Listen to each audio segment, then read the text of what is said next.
So yeah, welcome all. It's me, Asadikari, Secretary of IBIC Pakliawa. Uh, I welcome all of you, all participants, and our respected speakers in this third day of the virtual conference with the theme In Rabies Collaborate Vaccinate. This is our last day. आज हामी अन्तिम दिनमा छौँ र आज हामीसँग हुनुहुन्छ स्पिकरहरूको रूपमा हुनुहुन्छ Mr. Saroj Jiren. He is the supervisor, senior technician at Himalaya Animal Rescue Trust Heart, and he will be presenting about heart combating rabies, saving lives. So, and we have second speaker is our respected Dr. Yuvraj Pant. He is the former president of IBIC Nepal, and he is the executive committee member of Nepal Veterinary Association Province number 5, and he will be presenting about rabies in Nepal. Are we ready to end rabies by 2030? So this is the program which is co-organized by Rotary Club of Lumbini Siddharthnagar, and Alliance Against AMR is our medical partner, and we are being supported by Veterinary Teaching Hospital IAS Pagliawa through IAS Pagliawa, NBA Province number 5, WIPAD Nepal, Heart and Isnia Care. So we'll go for Mr. Sarojili as the first. So our weekly program, Rabies Week 2020, is being celebrated, and we are in the 5th day, and tomorrow we'll have a panel discussion. We have already done 2 days of this virtual conference. On the first day, we did a panel discussion, and on the second day, we did our online awareness program. And here we are on the third day of the virtual conference. So without delay, I'll go for Mr. Saroj Jiren. He's the supervisor and senior technician at Heart. Saroj ji, सुनिराख्नु भएको छ? Hello. हजुर, obviously it's all yours. अगाडि बढ्नुस्. Alok, please stop presenting. हजुरले present गर्नुस्. हजुर नमस्कार यहाँहरु सबै सम्पूर्णमा सरोज जेल हिमालयन एनिमल रेस्क्यु ट्रस्टबाट सुपरभाइजर एन्ड भेट टेक्निशियन र आज चाहिँ म विगत यो संस्थामा चाहिँ विगत 8 वर्षदेखि चाहिँ यो संस्थामा आबद्ध छु र यो 8 वर्षको अवधिमा चाहिँ के मैले चाहिँ सिकेका जानेका बुझेका कुराहरु चाहिँ यहाँहरु समक्ष शेयर गर्न गइरहेको छु।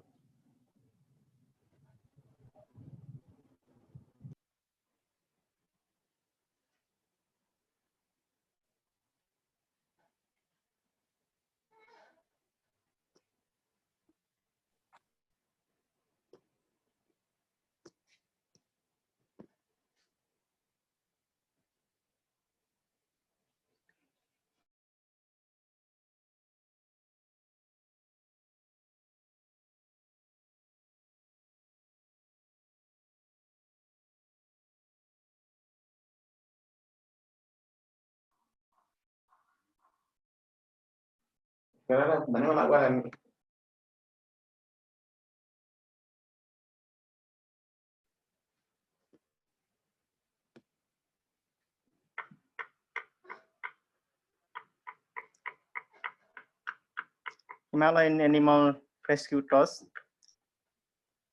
चाहिँ 2010 मा स्थापना भएर अहिलेसम्म चाहिँ काम गर्दै आएको छ र अहिले चाहिँ दुईवटा ठाउँमा चाहिँ काम गरिरहेको छ। एउटा पोखरामा छ र अर्को भरतपुरमा चाहिँ हामीले हिमालयन एनिमल रेस्क्यु ट्रस्टबाट चाहिँ काम हुँदै आइरहेको छ।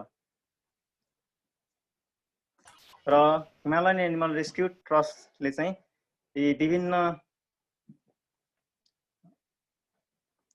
टपिकमा चाहिँ काम गर्दै आइरहेको छ र जसमा छ डग पपुलेसन सेन्सस,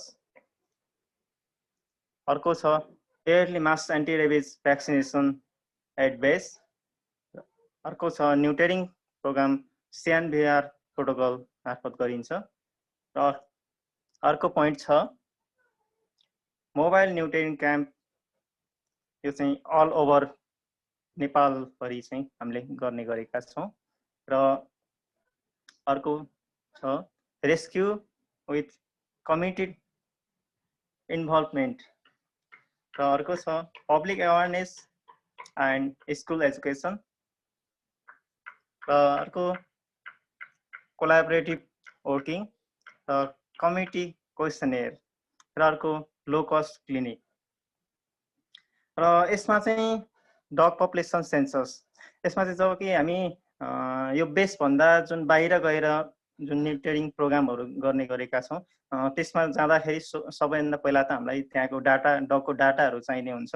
त्यसको लागि हामीले त्यहाँ गएर चाहिँ हाम्रो टिम गएर डगको डाटा जुन पपुलेसनहरू चाहिँ काउन्ट गर्छौँ। त्यसपछि के कति हुन्छ अनि त्यस अनुसारले चाहिँ हामीले प्रोग्रामहरू चाहिँ सेट गर्ने गर्छौँ। र अर्को छ yearly mass anti rabies vaccination, यो चाहिँ हामीले बेसमा चाहिँ गरिरहेका छौँ। इयरली हामीले 2वटा बेसमा चाहिँ गर्ने गर्छौँ। पोखरामा र भरतपुरमा चाहिँ हामीले यो वर्षको एकपटक चाहिँ मास भ्याक्सिनेसन, एन्टी रेबिज भ्याक्सिनेसन चाहिँ हामीले गरिरहेका छौँ। र अर्को यो न्युटेरिङ छ वन्ध्याकरण, यो चाहिँ हामीले बेसमा पनि गरिरहेका छौँ र नेपालको विभिन्न जिल्लाहरूमा गएर पनि हामीले यो CNVR प्रोग्रामहरू चाहिँ गरिरहेका छौँ। र अर्को छ मोबाइल न्युटेरिङ क्याम्प, यो चाहिँ हामीले चाहिँ क्याम्पहरू गर्छौँ जुन विभिन्न ठाउँहरूमा गएर चाहिँ। र अर्को छ रेस्क्यु विथ कम्युनिटी इन्भल्भमेन्ट, यो चाहिँ हामीले बेसमा गर्छौँ। जुन कम्युनिटीमा रहेका जुन गाडीहरूले हानेका जुन डगहरू हुन्छ तिनीहरूलाई चाहिँ हामीले रेस्क्यु गरेर चाहिँ लिएर आउँछौँ आफ्नो बेसमा र ट्रिटमेन्ट गरिसके पश्चात हामीले जहाँबाट ल्यायौँ त्यहाँनिर चाहिँ लगेर हामीले छोडिदिने गर्छौँ। अर्को छ पब्लिक अवेरनेस र स्कुल एजुकेसन, यो चाहिँ हामीले विभिन्न ठाउँहरूमा गएर चाहिँ हामीले पर्चा पम्पलेटहरू दिन्छौँ, जुन क्याम्पहरू गर्छौँ। यसरी चाहिँ हामीले पब्लिक अवेरनेसहरू गर्छौँ र विभिन्न स्कुलहरूमा गएर पनि हामीले स्कुल प्रोग्रामहरू, जुन यो स्कुल प्रोग्राम चाहिँ 6 क्लासको भाइ बहिनी र 10 क्लासभन्दा तलको भाइ बहिनीहरूलाई चाहिँ हामीले यो स्कुल एजुकेसनहरू चाहिँ हामीले गर्दै आइरहेका छौँ। अर्को यो चाहिँ कोलाबोरेटिभ वर्किङ, यो चाहिँ हामीले विभिन्न सङ्घ संस्थाहरूसँग मिलेर, जुन सरकारी सङ्घ संस्थाहरूसँग मिलेर पनि हामीले चाहिँ यो प्रोग्रामहरू चाहिँ गर्ने गरिरहेका छौँ। अनि अर्को छ कम्युनिटी क्वेसनेयर, यो चाहिँ हामीले जुन समुदायमा गएर, जुन हामी सबैजना जुन यो संस्थामा काम गर्ने चाहिँ हाम्रो टिम छौँ, हामी चाहिँ जुन समुदायमा गएर चाहिँ क्वेसनहरू सोध्ने गर्छौँ। र क्वेसन चाहिँ कस्तो हुन्छ भन्दा जुन कम्युनिटीमा डगहरू कतिको सङ्ख्यामा छ, रेबिज रोगहरूको बारेमा के कस्तो छ, हजुरहरूलाई के कस्तो बुझ्नु भएको छ भनेर चाहिँ हामीले क्वेसनहरू चाहिँ यसरी चाहिँ सोध्ने गर्छौँ। र अर्को छ लो कस्ट क्लिनिक, यो लो कस्ट क्लिनिक भनेको चाहिँ जुन हामीले जुन हाम्रो समुदायमा रहेका जुन हामीले नै जुन पालिरहेका र जुन बाटोहरूमा पनि रहेका डगहरूलाई चाहिँ हामीले नर्मल थोरै लो कस्ट चाहिँ जुन मान्छेले पालेको डगहरूलाई चाहिँ लिने गर्छौँ। किनकि पहिला पहिला चाहिँ जुन हाम्रो सरकारी जुन गभर्नमेन्टको उसबाट चाहिँ एकदम महँगो चार्ज लिएर चाहिँ कस्टहरू लिएर चाहिँ ट्रिटमेन्ट हुने गर्थ्यो। त्यसकारण त्यो चाहिँ कम गर्नको लागि चाहिँ हामीले यो लो कस्ट क्लिनिक चाहिँ हामीले सञ्चालन गरिरहेका छौँ। र हजुरहरूले यहाँ देख्नु भएको छ यो चाहिँ हामीले विभिन्न जिल्लाहरूमा चाहिँ गएर गरेको जुन प्रोग्रामहरू छ, जुन स्टार देख्नुहुनेछ, यो स्टार देखिएको चाहिँ हामीले जुन यो जिल्ला यो ठाउँहरूमा चाहिँ हामीले अहिलेसम्म गरिसकेका छौँ यो प्रोग्रामहरू, स्यान बिहार प्रोग्रामहरू चाहिँ जुन स्टार देखिएको चाहिँ हामीले यो ठाउँहरूमा चाहिँ हामीले अहिलेसम्म गरिसकेका छौँ। र अर्को छ जुन यो प्लसको साइन छ, यो चाहिँ हाम्रो एउटा पोखरामा छ, हाम्रो बेसको हो। यो चाहिँ एउटा पोखरा छ र अर्को भरतपुरमा।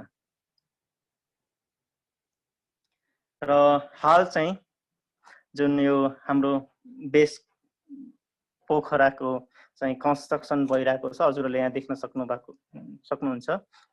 यो हाल चाहिँ यो तितेपानी स्थित कन्स्ट्रक्सन भइरहेको छ। र अर्को छ हार्ड बेस भरतपुर, यो चाहिँ जिल्ला पशु सेवा कार्यालयभित्र नै हाम्रो कार्यक्रम चाहिँ भइरहेको छ। अफिस चाहिँ जिल्ला पशु सेवा कार्यालयभित्रै चाहिँ रहेको छ। र हार्टको प्रोग्रामहरू चाहिँ जुन यसरी हुने गर्छ, जुन विभिन्न ठाउँहरूमा जुन कोलाबरेटिभ गरेर चाहिँ यसरी गर्ने गर्छौँ। जुन हाम्रो जुन क्याम्पहरू हुने गर्छ विभिन्न जुन जिल्लाहरूमा, त्यसमा चाहिँ हामीले जुन हार्टको तर्फबाट चाहिँ मेडिकल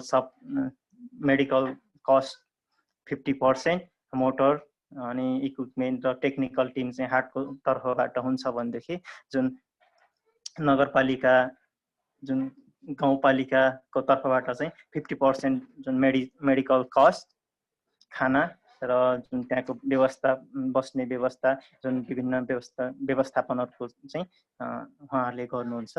यसरी चाहिँ हामीले विभिन्न ठाउँहरूमा चाहिँ गएर प्रोग्रामहरू गर्ने गरिरहेका छौँ। र अर्को छ जुन internship surgical training course is conducted at the Agriculture and Forestry University to practical skill for veterinary student। यो चाहिँ हामीले भरतपुरमा जुन रामपुर क्याम्पसमा चाहिँ जुन क्याम्पस र जुन विभिन्न जुन संस्थाहरूको आयोजनामा हुने गर्छ, जुन त्यहाँ चाहिँ हाम्रो हार्टको जुन टेक्निकल सपोर्ट पनि हुनेछ। र यसमा चाहिँ जुन स्टुडेन्टहरूको स्किल जुन बढाउनको लागि हामीले सर्जरी ट्रेनिङहरू चाहिँ त्यहाँनिर त्यो समयमा चाहिँ हाम्रो यो प्रोग्रामहरू हुने गर्छ। र हजुरहरूले यहाँ देख्न सक्नुहुन्छ जुन हामीले विभिन्न जुन जिल्लाहरूमा गएर जुन प्रोग्रामहरू गर्दाखेरि यसरी गर्ने गर्छौँ। र यसमा चाहिँ हामी जुन हाम्रो टिम हुन्छ, जुन टिममा चाहिँ हामी 2 टिम गरे, त्यही टिममा पनि हामी 2 टिममा विभाजन गरेर जुन मर्निङको टाइममा चाहिँ डगहरू क्याचिङ गर्छौँ एक टिमले, र एक टिम चाहिँ जुन हाम्रो शिविर गर्ने ठाउँमा चाहिँ बसेर चाहिँ मेडिसिनहरू जुन रेडी गर्ने गर्छौँ। र जुन यसरी गर्दाखेरि जुन क्याचिङ गर्दाखेरि पनि विभिन्न समस्याहरू आइपर्छ। र यसरी कोही विभिन्न जुन त्यहाँका समुदायहरूले पनि यसरी चाहिँ डगहरू लिएर आउनुहुन्छ। र हामीले टेन्टमा पनि गर्ने गर्छौँ, हजुरले यहाँ देख्न सक्नुहुन्छ। र त्यहाँको कम्युनिटीबाट पनि धेरै सपोर्टहरू मिलिरहेको अवस्था चाहिँ छ।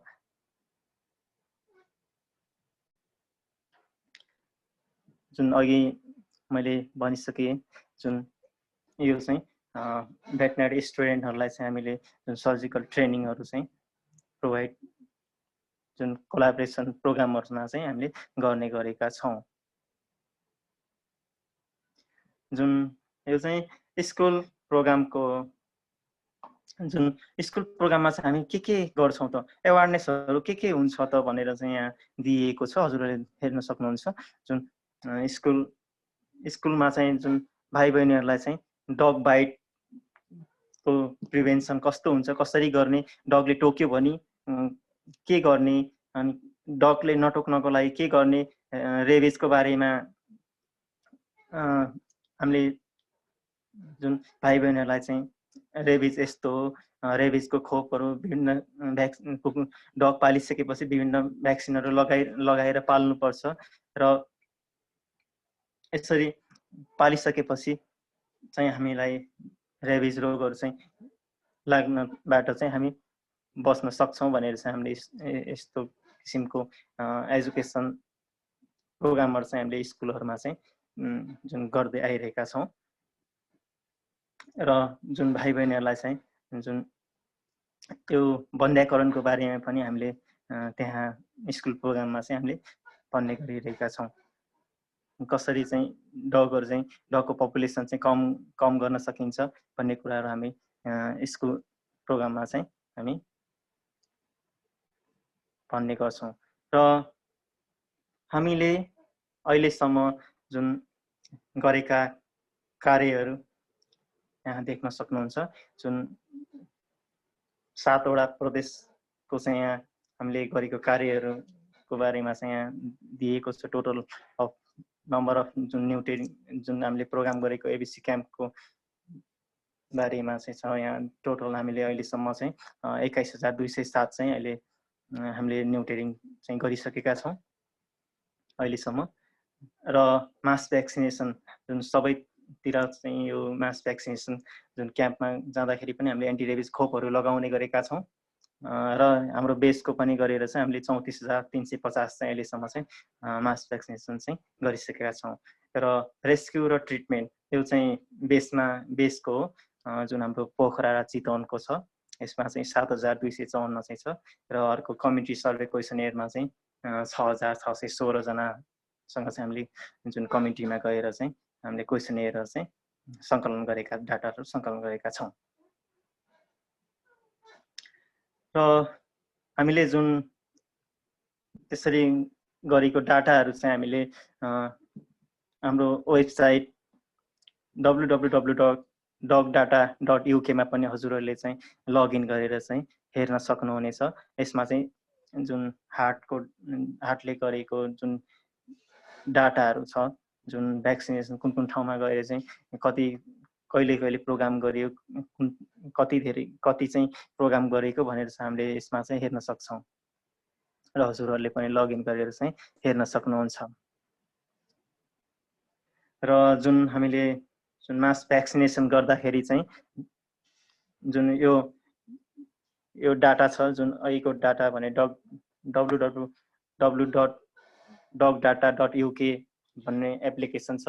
जुन एप्लिकेसन चाहिँ हामीले लगइन गरेपछि चाहिँ हेर्न सक्नुहुनेछ। जुन त्यो एप्लिकेसनभित्र चाहिँ हामीले यसरी चाहिँ भ्याक्सिनेसन गरे पश्चात हामीले यसरी डाटा चाहिँ राख्ने गर्छौँ। फर्स्ट डेमा चाहिँ हामीले डगलाई भ्याक्सिन लगाइसकेपछि डगको जुन विभिन्न डिटेल्सको बारेमा चाहिँ हामी यसरी रेकर्ड गर्छौँ। फर्स्ट डेमा चाहिँ जुन भ्याक्सिन लगाइसकेपछि डगको कुन डग हो, फ्री रोमिङ हो कि फ्री रोमिङ ओनर हो कि फ्री रोमिङ कम्युनिटी हो कि फ्री रोमिङ स्टेट हो कि, यसरी चाहिँ हामीले यसरी डगको बारेमा चाहिँ स्पेट हो कि अनस्पेट हो कि, जुन प्रेग्नेन्टहरू छ भने प्रेग्नेन्टको उसमा गरेर चाहिँ हामीले डाटा राख्छौँ फर्स्ट डेमा। र फर्स्ट डेमा भ्याक्सिन लगाइसकेपछि हामीले मार्किङ गर्छौँ, कलर मार्क गर्छौँ। र त्यो कलर चाहिँ हामीले सेकेन्ड डेमा चाहिँ हामीले जुन डाटा अपलोड गर्छौँ। र सेकेन्ड डेमा हामी फेरि जुन त्यो डगहरूलाई चाहिँ हामी त्यो एरियामा जुन भ्याक्सिन लगाएको एरियामा चाहिँ हेर्न जान्छौँ। त्यहाँनिर गएर चाहिँ हामीले जुन मार्क र अनमार्क, मार्क डग कति छ, अनमार्क डग कति छ, हामीले त्यहाँनिर त्यो एप मार्फत चाहिँ हामीले त्यो एप्लिकेसनमा अपलोड गर्छौँ। त्यस पश्चात त्यो एपले नै आफै हामीलाई बताउने छ जुन हाम्रो त्यो त्यस ठाउँमा चाहिँ हाम्रो कति पर्सेन्ट चाहिँ हाम्रो कभरेज भयो भ्याक्सिनेसन चाहिँ कति पर्सेन्ट कभरेज भयो भनेर त्यो एपले चाहिँ अटोमेटिकल्ली देखाइदिन्छ र जुन 70% कभरेज भएको छैन भनेदेखि चाहिँ हामी फेरि जुन कतिवटालाई लाउने भनेर त्यही एप्लिकेसनमै जुन डगको नम्बर अफ डग कति यतिवटा लगाएपछि चाहिँ हाम्रो 70% कभरेज हुन्छ भनेर देखाइदिनेछ अनि त्यसरी चाहिँ हामीले भ्याक्सिनेसनहरू चाहिँ यो डाटामा चाहिँ हामीले अपलोड गर्नेछौँ र हजुरहरूले पनि यो चाहिँ लगइन गरेर हेर्न सक्नुहुनेछ। र म लास्टमा आइसकेँ। यो चाहिँ हाम्रो जुन हाम्रो आउटरिच प्रोग्राममा जाँदाखेरि चाहिँ जुन एउटा बाबु जुन हामीले प्रोग्राम गर्ने जुन क्याचिङ गर्ने जाने बेलामा चाहिँ पहिला चाहिँ हामी नगरपालिकाको जुन हाम्रो गाडी थिएन त्यतिखेर चाहिँ नगरपालिकाको भ्यान नै हामीले लिएर जाँदाखेरि चाहिँ पहिला चाहिँ नगरपालिकाले पोइजनिङ गर्ने केसहरू थियो। त्यसले गर्दाखेरि चाहिँ हामीले न्यू ट्रेनिङ प्रोग्राममा जाँदाखेरि पनि यो जुन यो बाबुले चाहिँ यो डग पालेको थियो र नगरपालिकाका गाडीमा जान साथै यो बाबु चाहिँ रोएर चाहिँ यसरी डगलाई एकदम माया गर्थ्यो र यसरी हाम्रो प्रोग्राममा चाहिँ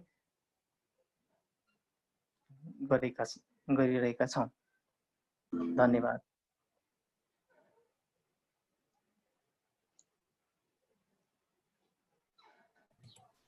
Thank you, Sarojji, for your wonderful presentation. Yeah, Art is doing a great job in population reduction and eliminating rabies. So if you have any queries, you can write it in the chat box.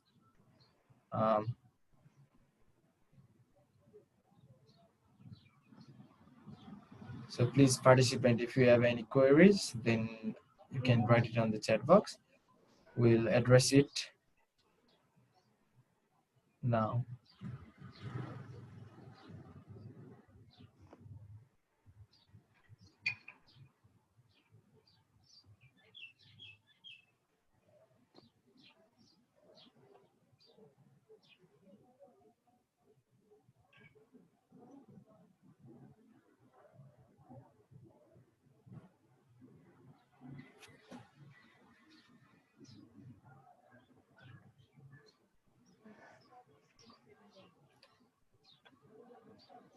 So yeah, here is first question. Sarojji, एउटा question आएको छ हजुरको लागि। Infected ह्युमनले healthy कुकुरलाई टोक्यो भने rabies सर्छ कि नाइ? हजुर, हेल्दी कुकुरले टोक्यो भने पनि रेबिज सर्ने सम्भावना हुन्छ।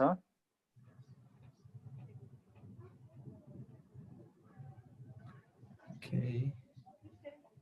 So यहाँ एउटा क्वेसन छ, पोखरा बाहेक अरु कुन ठाउँमा जानु भएको छ त्यसको बारेमा केही डिस्क्रिप्सन दिनुस् न। पोखरा भन्दा बाहेक जुन अरु जिल्लाहरुमा नि धेरै जिल्लाहरुमा चाहिँ हामी गइरहेका छौं, जुन पूर्वदेखि पश्चिमसम्म नै गइरहेका छौं। जुन अघि मैले स्क्रिनमा देखाइसकेको थिएँ नि, जुन स्टारहरु लगाएको चाहिँ पोखरा भन्दा बाहेकको जिल्लाहरु मनाङ, मुस्ताङ, सोलुखुम्बु, दोलखा र पूर्वतिर चाहिँ धरान, झापा, मोरङ र पश्चिममा दाङ, सल्यान, धनगढी सम्म चाहिँ हामीले यो प्रोग्रामहरु गरेका छौं।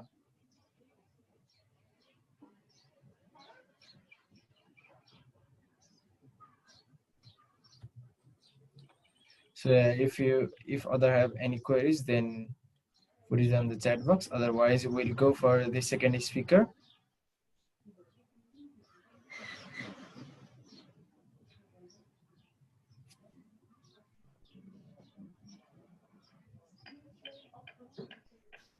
So yeah, here is another question. Rabies लाई साच्चै तपाईको विचारमा सरजी रेबिजलाई 2030 सम्म यो इलिमिनेट गर्नको लागि, यसलाई मुक्त गर्नको लागि चाहिँ अझै कस्तो खालको प्रोग्रामहरु ल्याउनु आवश्यक छ होला जस्तो लाग्छ सरजी? अब यसको लागि चाहिँ अब हामीले यो प्रोग्रामहरूलाई चाहिँ अझ निरन्तरता दिनुपर्छ जस्तो लाग्छ। जुन विभिन्न ठाउँहरूमा चाहिँ यस्तो जुन न्युटेरिङ प्रोग्रामहरू, भ्याक्सिनेसन प्रोग्रामहरू जुन सरकारी निकायबाट पनि चाहिँ हामीले यो प्रोग्रामहरू चाहिँ राम्रोसँगले चाहिँ गर्नुपर्ने हुन्छ र अवेरनेसहरू पनि त्यही अनुसारले चाहिँ हामीले जुन स्कुलहरूमा स्कुल प्रोग्रामहरू गर्नेदेखि लिएर जुन कम्युनिटीमा पनि गएर चाहिँ जनचेतनाहरू चाहिँ फैलाउनु पर्ने हुन्छ।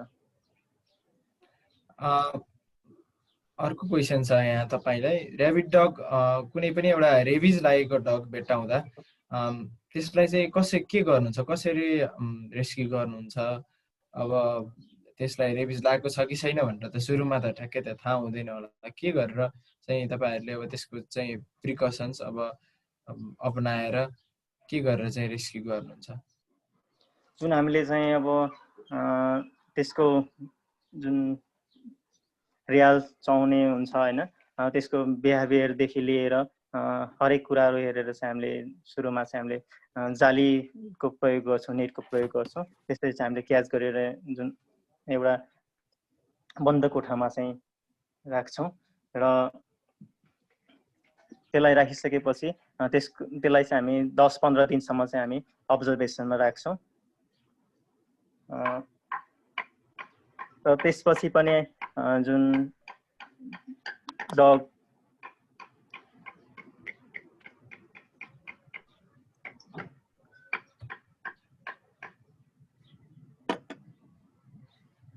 डगको चाहिँ स्याम्पलहरू लिन्छौँ, जुन स्वाबहरू लिन्छौँ, त्यसबाट पनि हामीले थाहा पाउन सक्छौँ।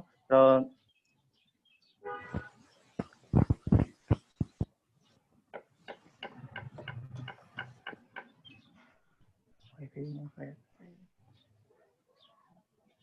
डाटा छैन।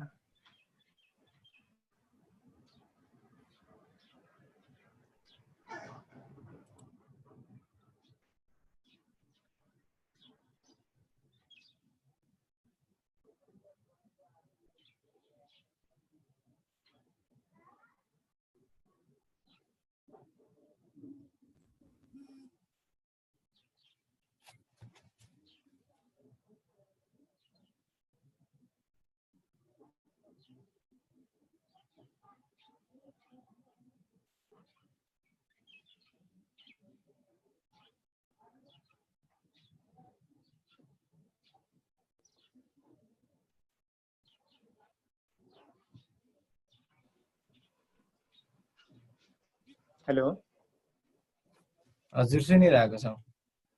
यो लाइनको समस्याले गर्दाखेरि लाइन गयो। यसरी चाहिँ हामीले स्याम्पलहरू जुन त्यसको स्वाबहरू लिएर पनि हामीले थाहा पाउन सक्छौँ। र डग चाहिँ त्यसरी राख्दा राख्दै जुन मर्यो भनेदेखि चाहिँ हामीले त्यसको ब्रेन चाहिँ हामीले जुन काठमाडौँमा चाहिँ पठाएर चाहिँ त्यहाँबाट पोजिटिभ आयो भने त्यसरी चाहिँ रेबिज लागेको भनेर चाहिँ थाहा पाउन सक्छौँ। Here is another question. Annually वर्षैपछि हजुरहरूले भ्याक्सिनेसन्सहरू चाहिँ कतिको गर्नुहुन्छ भनेर क्वेसन गर्नुभएको छ डाक्टर युवराज पन्थले। जुन डगलाई कि ह्युमनलाई? डगलाई, ह्युमनलाई अब सायद हजुरहरूको त सायद डगमै हुन्छ, डगको लागि भनेर भन्नुभएको छ।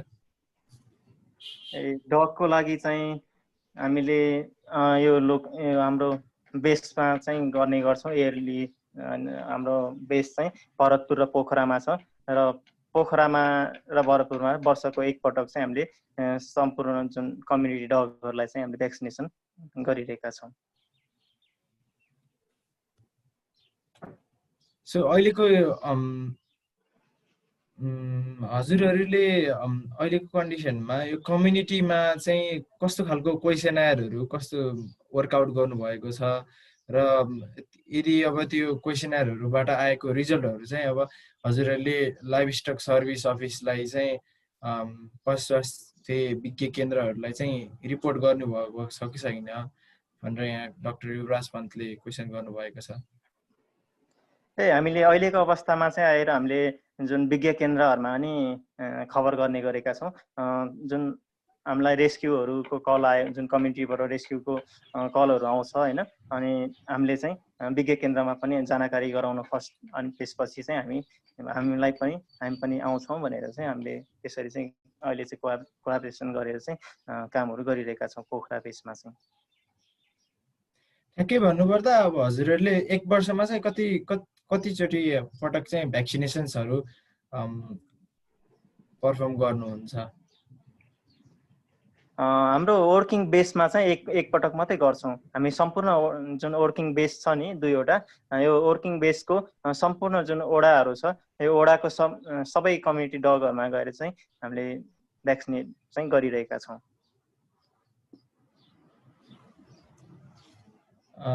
ठ्याक्कै एक्ज्याक्ट डाटा छ होला नि हजुरहरुसँग? कति अहिलेसम्म कति डगहरु भ्याक्सिनेट गर्नुहुन्छ? एक वर्षमा कति डग भ्याक्सिनेट गर्नुहुन्छ? अहिलेसम्म चाहिँ कति डगलाई चाहिँ भ्याक्सिनेट गर्यौं भनेर चाहिँ www.dogdata.uk मा चाहिँ लगइन गरेर चाहिँ हजुरहरुले चाहिँ हेर्न, डिटेल्समा चाहिँ हेर्न सक्नुहुनेछ। ओके, त्यसो भए अहिलेको यो कोभिडको कन्डिसनमा चाहिँ रेस्क्युलाई चाहिँ कसरी अगाडि बढाउनु भएको छ भनेर उषा खत्रीले क्वेशन सोध्नु भएको छ। अहिलेको अवस्थामा चाहिँ जुन हाम्रो यो कोरोनाको समय पनि छ, यो अवस्थामा चाहिँ हामीले कम्युनिटीलाई पनि त्यहाँको कम्युनिटीलाई नै हामीले जोड दिन्छौं र कम्युनिटीले नै जुन कसरी चाहिँ जुन त्यो डगलाई चाहिँ ह्यान्डल गर्न सक्छौं, अनि खाना र बस्नको लागि चाहिँ व्यवस्था गर्दिनु भएदेखि जुन हामी आएर चाहिँ ट्रिटमेन्टहरु चाहिँ गर्दिन सक्छौं भनेर त्यसरी चाहिँ अहिलेको अवस्थामा चाहिँ हामीले गरिरहेका छौं।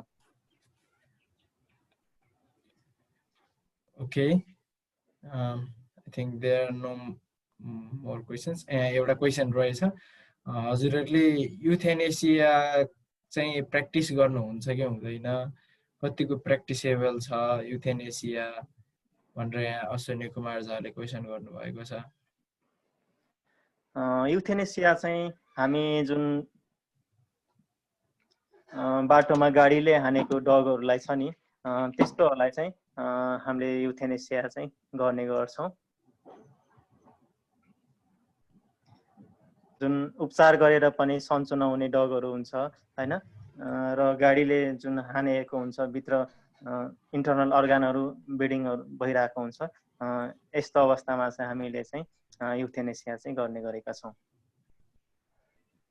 सो अब त्यस्तो त्यो युथेनेसियाको कुरा गरिराख्दाखेरि एनिमल राइट्सहरुको यो कुराहरु चाहिँ कतिको उठ्ने गरेको छ, कतिको सहज छ युथेनेसिया गर्नको लागि भनेर पनि क्वेशन आएको छ यहाँ हजुरलाई।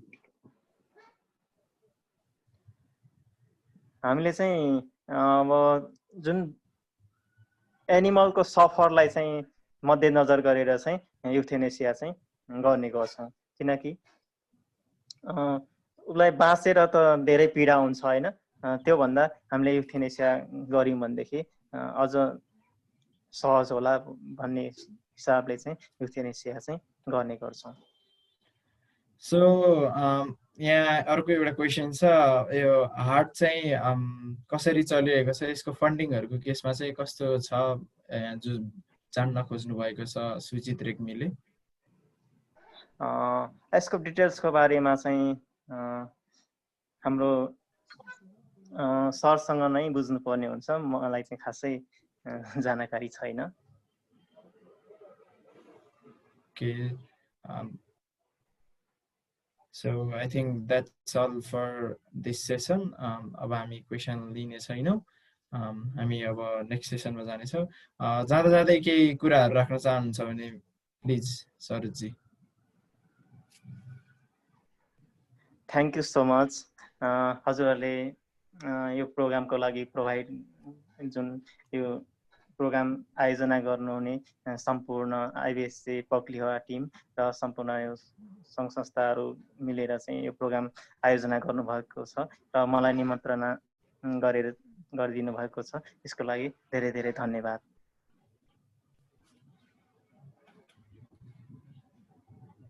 Thank you Sarojji, thank you Sarojji for your valuable time. हामी निकै आभारी छौं आर्ट नेपाल प्रति। हाम्रो प्रोग्रामलाई सपोर्ट गरिदिनु भएको छ.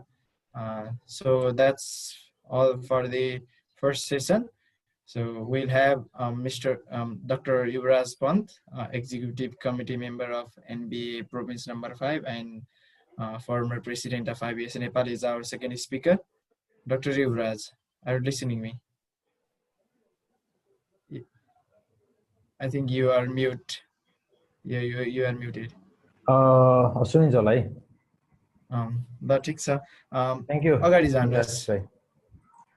मैले त्यो अघि हाम्रो शरदजीलाई आएको क्वेसन रहेछ सुजित भाइको. त्यो हाटको बेस क्याम्प चाहिँ चितवनमा बाइपास रोडमा छ है. डिएलएसओको अफिसको पछाडि थियो पहिला. अहिले कता सरेको छ थाहा छैन, तर तपाईँहरूले चाहिँ हाटको चाहिँ कन्ट्याक्ट नम्बर खोजेर कन्ट्याक्ट गर्दा हुन्छ है. मैले जाने अनुसार चाहिँ म ब्याचलर्स गरिरहँदाखेरि चाहिँ पहिलाको डिएलएसओको पछाडिपट्टि चाहिँ हाटको बेस क्याम्प थियो. मैले यो क्वेसनलाई एन्सर गर्दै म आफ्नो प्रेजेन्टेसन सुरु गर्छु है त. ठिक छ आशिष? ठिक छ. Okay. I think my screen is also shared. ठिक छ.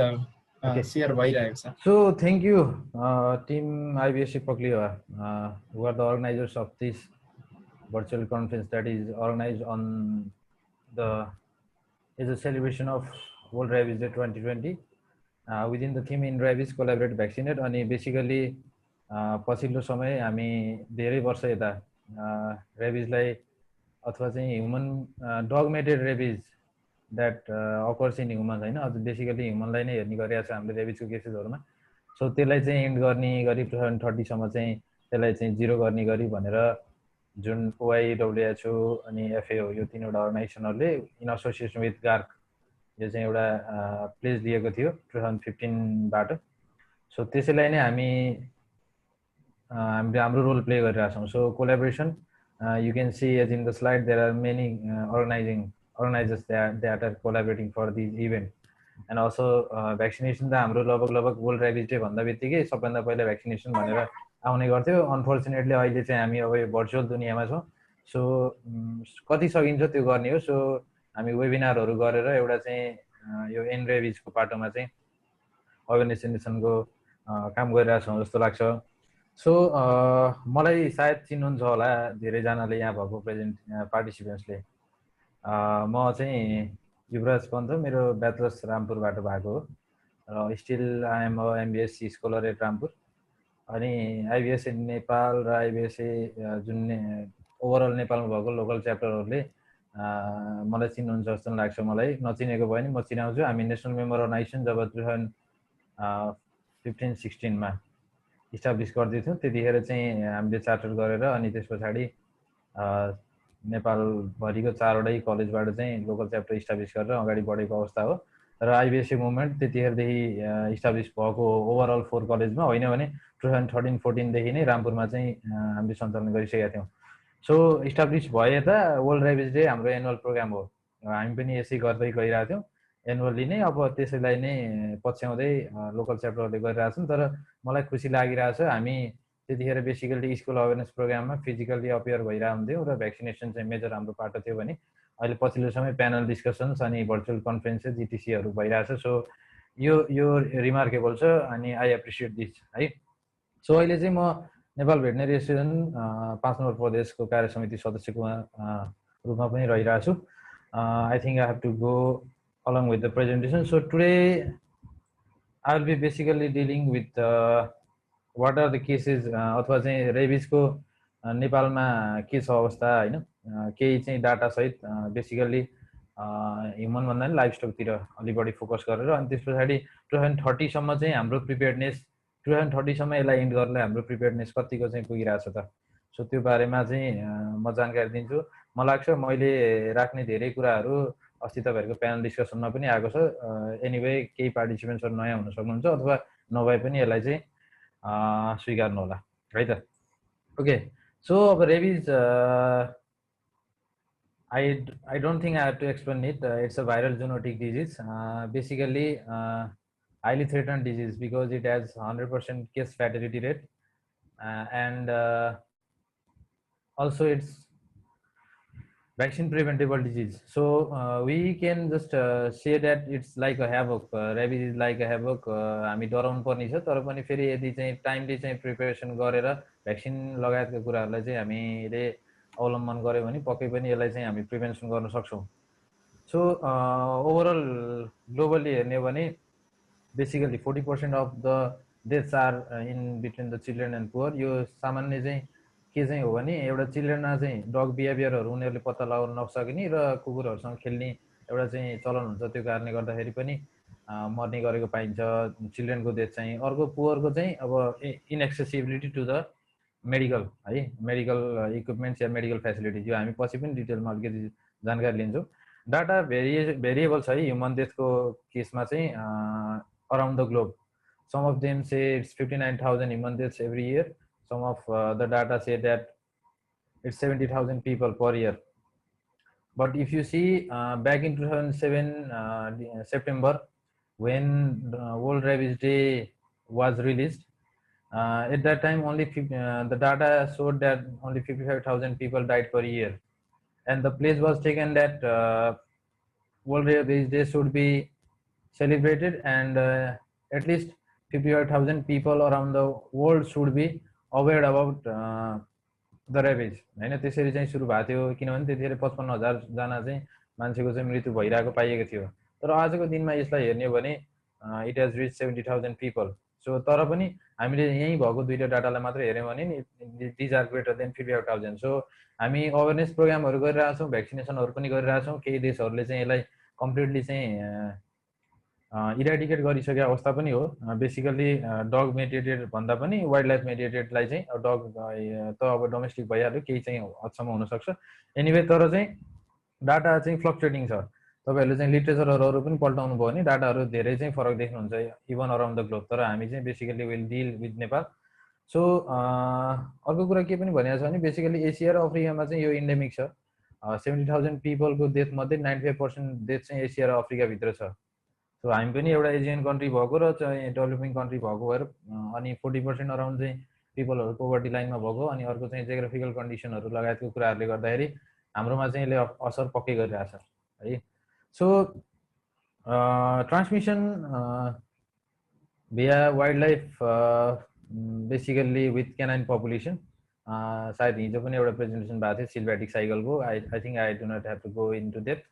अनि सिल्भ्याटिक साइकलबाट रेबिज चाहिँ अर्बन साइकलमा ट्रान्समिट भएको चाहिँ तथ्यहरूले देखाइरहेछ.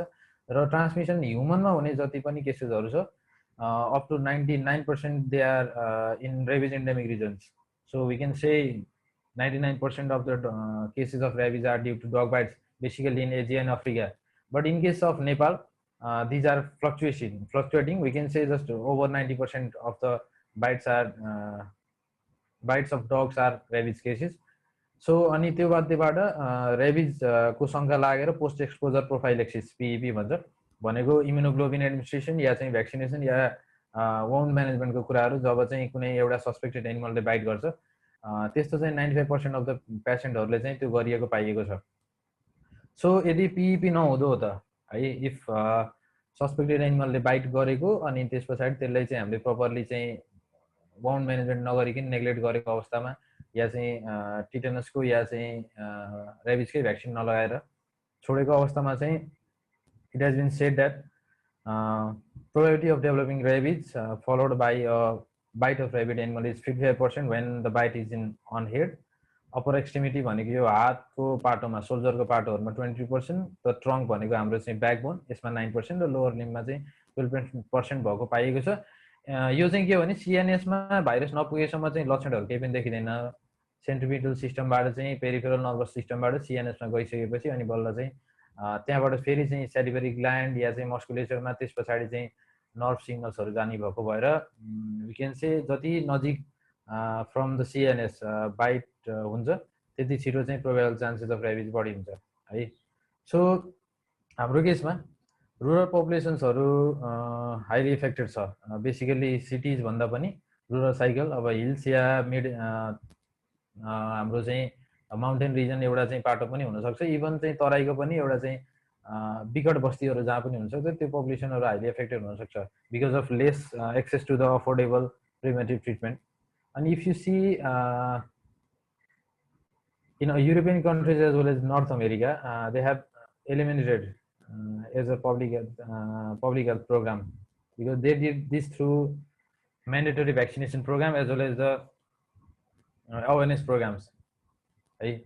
So, अनि जहाँ पनि poverty 90% almost छ, जुन Latin America, we can say Cuba है, पेरू जस्तो देशहरुमा त्यहाँ पनि चाहिँ 90% रिडक्सन चाहिँ भइसकेको छ है, इन्सिडेन्स अफ ह्युमन र्याबिज, इभन केभाइन र्याबिज। यो पनि स्ट्रङ गभर्नमेन्ट कमिटमेन्टकै कारणले गर्दाखेरि हो। र इन्टरनेसनल अर्गनाइजेसन्सहरु जुन चाहिँ WHO, FAO, OIE हरु छ, यो हाम्रो देशको लागि चाहिँ एउटा इक्जाम्पलको रूपमा चाहिँ रहन सक्छ है। उनीहरुको पोभर्टी लाइन र हाम्रो पोभर्टी लाइन लगभग उस्तै हो, तर उनीहरुले धेरै चाहिँ कन्ट्रोल गरिसकेको छ है। सो टकिङ अबाउट नेपाल, यहाँ पनि फेरि फ्लक्चुएटिङ डाटाहरु छ। एनीवे अलमोस्ट 100 चाहिँ डेथ इन नेपाल ह्युमन र्याबिज को कारणले गर्दा हुन्छ भनेर चाहिँ एस्टिमेसनहरु राखिया छ। तर एउटा कुरा चाहिँ के पनि हो भने पेशेन्टहरु अथवा चाहिँ जो पनि ससेप्टेबल ह्युमन हुन्छ, they do not seek for medical advice. So medical advice, so LAMA LAMA हुन्छ, लिभ एगेन्स्ट मेडिकल एडभाइस, यो चाहिँ मेडिकल टर्म हो। नेपालमा चाहिँ त्यो कन्डिसन धेरै छ। यो चाहिँ पब्लिक अवेरनेस प्रोपरली नभएर भएको पनि पाइएको छ। हामी पछाडी डाटामा जान्छौँ, त्यतिखेर चाहिँ फ्लक्चुएसनहरु देख्न सकिन्छ। Anyway so around 50,000 people seek post exposure prophylaxis भनेको आफ्टर ऱ्याबिड सस्पेक्टेड एनिमलले बाइट गरेको कन्डिसनमा। र अर्को डाटाले के भन्छ भने almost 1000 livestock and 35,000 humans. यही पनि डाटा धेरै भेरिएबल छ है, यो चाहिँ अथर अनुसार चाहिँ फरक पाइएको छ। तर पनि यो के चाहिँ हो भने हामीले सामान्य हिसाबले बुझ्नु पर्दाखेरि अलमोस्ट 35,000 या 30 to 35,000 भन्दा बढी चाहिँ ह्युमनले PEP लिने गरेको चाहिँ पाइन्छ है। अर्को एउटा डाटाले के भन्छ भने एज अ प्रोफाइलेक्टिक मेजर, यो चाहिँ ऱ्याबिड सस्पेक्टेड एनिमल बाइट गर्नुभन्दा पहिले है, सिम्पली जस्तो हामी भेटनेरियनहरु जो चाहिँ क्यानाइनसँग चाहिँ काम गरिरहेका हुन्छौँ या वाइल्ड लाइफसँग काम गरिरहेका हुन्छौँ, उहाँहरूले युज गर्ने कुराहरू हो। जस्तो 3 lakh people get vaccinated each year in Nepal, अनि 30,000 लाइभ स्टक पनि हो। यसमा चाहिँ बेसिकल्ली डगकै कुरा आउँछ है, किनभने हामीले चाहिँ अरू लार्ज एनिमल या अरू लाइभ स्टक पपुलेसनलाई एज अ प्रोफाइलेक्टिक मेजरको रूपमा चाहिँ इयरली भ्याक्सिनेसन गर्ने चलन चाहिँ त्यसरी गरेको चाहिँ छैन। सो अर्को कुरा चाहिँ पछिल्लो समय अब अघि हामी चाहिँ 100 पिपल अथवा 100 human beings in Nepal die of rabies around the year भनिरहेको छौँ। लेटेस्ट डाटाले 32 ह्युमन बिङ्स भनेर देखाएको छ, तर चाहिँ यो पनि अन्डर रिपोर्टेड नै हो है। मैले धेरै पटक भनिरहेको छु अन्डर रिपोर्टिङ, यो किनभने नेपालमा ऱ्याबिजको मात्रै केस होइन, धेरै केसमा चाहिँ अन्डर रिपोर्टिङ चाहिँ समस्या छ। र अर्को चाहिँ 500 एनिमल्स अलमोस्ट चाहिँ they are killed around in a year है, यस्तो चाहिँ पाइएको छ। सो ब्याड ट्रान्समिटेड ऱ्याबिज चाहिँ हाम्रोमा चाहिँ रिपोर्टेड छैन, तर एउटा चाहिँ डर के छ भने काठमाडौँमा बेसिकल्ली फ्रुट ब्याट्सहरु छन् हैन, त्यहाँबाट पनि ऱ्याबिजको ट्रान्समिसन हुन सक्छ भन्ने खालको कुराहरू लिटरेचरहरूले पछिल्लो समय देखाइरहेछ। र ओभरअल इकोलोजिकल रिजन्सको हिसाबले हेर्ने हो भने सिम्पली प्लेन्स अथवा इनर तराई र इभन मिडल्स, यो चाहिँ किनभने बेसिकल्ली हाम्रो बजार क्षेत्रहरू है, बजार क्षेत्रहरू भनौँ त्यो भनेको डेन्सली पपुलेटेड एरियाजहरू, they are situated mainly in Terai, यो हामीले सबैले जानिरहेको कुरा हो, even up to mid hills. So densely populated सोसाइटीहरू अथवा चाहिँ कम्युनिटिजहरूमा यो हुन सक्यो किनभने डग र ह्युमनको इन्ट्रेक्सन बढी हुन्छ हैन, डग र ह्युमनको रेसियो चाहिँ बढी हुन्छ, त्यो कारणले गर्दाखेरि यो हुन सक्ने देखिन्छ। हामी अझै डिटेल चाहिँ पछाडि गर्दै जान्छौँ। एनीवे CBPL जुन चाहिँ सेन्ट्रल भ्याक्सिन प्रोडक्सन ल्याबोरेटरी थियो, अहिले चाहिँ नेसनल भ्याक्सिन प्रोडक्सन ल्याबोरेटरी भएको छ। यहाँ चाहिँ भ्याक्सिनको प्रोडक्सन नेपालमा सिन्स 1970 भनिएको थियो, र 1970 मा भ्याक्सिन प्रोडक्सन गर्नु आफ्नै तरिकाले भनेपछि त्योभन्दा अगाडि पनि ऱ्याबिजको केसेसहरू म्याक्सिमम हुन सक्थ्यो। त्यस पछाडि मात्रै नेपाल इन्डिपेन्डेन्ट हुनलाई अथवा चाहिँ नेपालको आफ्नो चाहिँ मागलाई पुरा गर्नलाई यो गरिएको हुन सक्छ है। अर्को म थोरै चाहिँ यो पाटोमा चाहिँ इन्ट्रोड्युस गर्न चाहे। ग्लोबल ऱ्याबिज कन्फरेन्स भएको थियो स्विजरल्यान्डको जेनेभामा 2015 मा, यतिखेरदेखि मात्रै चाहिँ प्लेज लिएको हो यो चाहिँ एउटा कोलाबोरेसनको पाटोमा है। WHO जुन world health organisation, you know, OIE animal world organisation for animal health भन्छ, अफिस इन्टरनेसनल डिएपिजोटिक्स भन्छ, यो चाहिँ यो हाम्रो चाहिँ यो बेसिकली भेटनेरियनहरूलाई काम लाग्ने चाहिँ हाम्रो WHO जस्तै हो यो भनेको। अर्को चाहिँ फुड एन्ड एग्रिकल्चर अर्गनाइजेसन र global alliance for rabies control, यो चारवटाको चाहिँ एउटा चाहिँ म्युचुअल अन्डरस्ट्यान्डिङमा जेनेभामा भएको ग्लोबल ऱ्याबिज कन्फरेन्सले के गर्यो भने डग मेटेड ह्युमन रेबिज जुन बाई 2030 है 2030 मा चाहिँ एलिमिनेट गर्ने योले चाहिँ एउटा ग्लोबल फ्रेमवर्क बनायो 0/30 भनेर होइन ग्लोबल स्ट्राटेजिक प्लान। अनि त्यसमा चाहिँ चारवटा स्टेजमा चाहिँ काम गर्ने तरिकाले चाहिँ उनीहरूले चाहिँ स्टार्ट गरेको हो है। हामीले चाहिँ अहिले पनि स्टिल स्टेज 1 मै भइरहेको छ यो ग्लोबल स्ट्राटेजिक प्लानको। अलमोस्ट 2 to 3 इयर्सको चाहिँ एउटा चाहिँ स्ट्राटेजी लिएर अगाडि बढेको छ। हामी यसमा धेरै डिटेल नजाउँ। अल्टिमेटली यिनीहरूको चाहिँ थिम के थियो भने भ्याक्सिनेसन र अवेरनेस नै हो सबै बाटोमा है। So if you see the themes of world rabies day even last year त्योभन्दा अगाडिकोमा सबैमा चाहिँ धेरै जसो चाहिँ भ्याक्सिनेसन र अवेरनेसलाई नै धेरै जोड दिएको पाइन्छ है। सो नेपालमा पनि 2019 मा एउटा चाहिँ national guideline for rabies prophylaxis in Nepal भनेर बन्यो।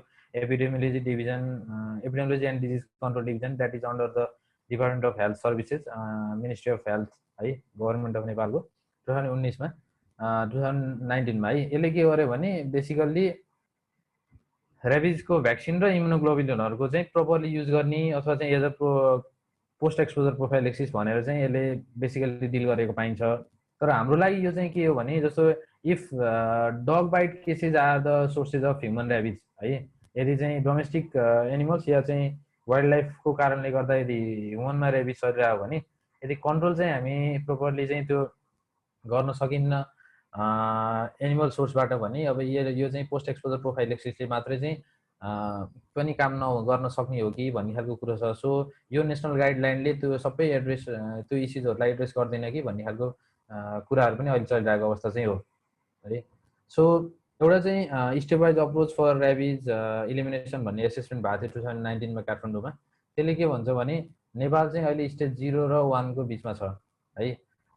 यो हामी धेरै डिटेलमा नजाउँ तर चाहिँ सिम्पली जुन हिसाबले चाहिँ अहिलेको केसेसहरू बढिरहेछ या चाहिँ एउटा अप्रोच सुरु भएको छ हाम्रो नेपाल गभर्मेन्टको तर्फबाट यसले हेर्ने हो भने त अझै पनि 12 to 13 इयर्स लाग्ने देखिन्छ। यदि 2019 को बाट चाहिँ गर्ने हो भने पनि हामी 2032-2033 तिर मात्रै चाहिँ इलिमिनेट गर्न सक्छौँ। तर एउटा कुरा चाहिँ के पनि स्योर हो भने जुन हिसाबले हामी कोलाबोरेसनको पाटोमा चाहिँ अहिले पछिल्लो वर्षहरूमा चाहिँ गइरहेछौँ विभिन्न अर्गनाइजेसनहरू even from the governmental sectors as well as हाम्रो सेक्टरबाट स्टुडेन्ट अर्गनाइजेसन्सहरू या चाहिँ प्रोफेसनल अर्गनाइजेसनबाट त्यसलाई चाहिँ अझ बढी चाहिँ स्ट्रेन्थन गर्न सक्यो भने यो गर्न सकिन्छ भन्ने खालको कुराहरू पनि छ है। सो एउटा डब्लुएचओले चाहिँ रेबिजको एक्सपोजरको क्याटेगोरी दिएको छ। यो सायद यो नयाँ होइन तर पनि सिम्पली एउटा क्याटेगोरी 1 र 2 र 3 भनेको छ। ह्युमन रेबिज एलिमिनेसनको लागि बेसिकली क्याटेगोरी 2nd र 3rd मा चाहिँ अलिकति बढी चाहिँ हामीले ध्यान दिनुपर्ने आवश्यकता देखिन्छ। क्याटेगोरी 3rd मा जब चाहिँ स्किनको डेप्थसम्म बाइट हुन्छ र यदि चाहिँ बढी वाउन्ड चाहिँ बढी डेप्थ छ भने हामीले चाहिँ रेबिज इम्युनोग्लोबुलिनहरू पनि एडमिनिस्टर गर्नुपर्ने हुन्छ। त्यसलाई मात्रै मैले इन्डिकेट गर्न खोजेको। यसमा हामी धेरै डिटेल नजाउँ। अब हामी चाहिँ केही डाटाहरूमा ओभरअल सिनेरियो पछिल्लो समयको चाहिँ म चाहिँ जान्छु है। सो हामीले हेर्छौँ है स्ट्रे डगको पपुलेसन हाम्रो लागि डग बाइट केसेस सबभन्दा बढी हुने भनेकै स्ट्रे डगले हो। ओभरअल अराउन्ड द वर्ल्ड पनि यही नै हो। सो काठमाडौँ मेट्रोपोलिटन सिटीमा मात्रै हेर्ने हो भने पछिल्लो 4वटा डाटाहरू मैले यहाँ प्रेजेन्ट गराएको छु coming from 2006 to 2020। If you see 33,000 the total dog population in 2006 it was the data by Kakati in 2012 it was 22,000। यो भेरिएबल छ है। सो मैले अघि चाहिँ सरोजजीलाई क्वेसन गरेको कारण पनि यही हो। यो चाहिँ अब टोटल डगको पपुलेसनहरू उहाँहरूले सेन्सस गर्नुहुन्छ कि गर्नुहुन्न अनि त्यस पछाडि गएर कम्युनिटी चाहिँ जुन क्वेसनहरू गर्छु गरिन्छ भन्नुभएको थियो त्यो चाहिँ अब टाइम रिपोर्ट कतिको गरिरहनु भएको छ र ओभरअल भ्याक्सिनेसन चाहिँ अब मैले सिम्पली एउटा चाहिँ डाटाहरू खोज्दाखेरि यो भेरिएबल भ्याक्सिनेसनको डाटाहरू भेटियो। एनुअली चाहिँ कुन चाहिँ संस्थाले कति गर्छ भन्ने कुराहरू ठ्याक्कै चाहिँ पत्ता लगाउनु गाह्रो भयो। सो त्यसले गर्दा हामीसँग भएको जति पनि नेपालमा भएको स्ट्रे डगहरू बेसिकली डोमेस्टिकेटेड पेट्सहरूलाई त भ्याक्सिन गर्ने चलन छ तर स्ट्रे डगलाई चाहिँ भ्याक्सिन गर्ने चलन छैन। टोटल अर्गनाइजेसनहरू जति पनि नेपालमा चाहिँ कार्यरत छ यो एनिमल वेलफेयरको लागि सबैले चाहिँ कति गर्दो रहेछ भनेर पाउने एउटा चाहिँ डाटा थाहा भयो भने अनि बल्ल चाहिँ फर्दर प्लान्स पोलिसिज गर्न नेपाल गभर्मेन्टले पनि सहयोग पाउँछ जस्तो लाग्छ मलाई। सो हामी चाहिँ हेर्दाखेरि यहाँ सिम्पली हेर्ने भने 2012 to 2016 आइपुग्दाखेरि फेरि चाहिँ 8,000वटा कुकुर चाहिँ बढेको देखिन्छ फेरि है। तर मलाई लाग्छ 2012-13 तिरबाटै चाहिँ यो धेरै चाहिँ अर्गनाइजेसनहरू चाहिँ यो एनिमल बर्थ कन्ट्रोलमा चाहिँ लागेको हो। अब आई डोन्ट नो है यो डाटा कसरी फ्लक्चुएटिङ भइरहेछ। मैले त्यही भएर अन्डर रिपोर्टिङ अथवा चाहिँ यो फ्लक्चुएसन अफ द डाटा यो कुराहरू मैले विभिन्न टाइममा चाहिँ मेन्सन गरेको कारण चाहिँ यो okay.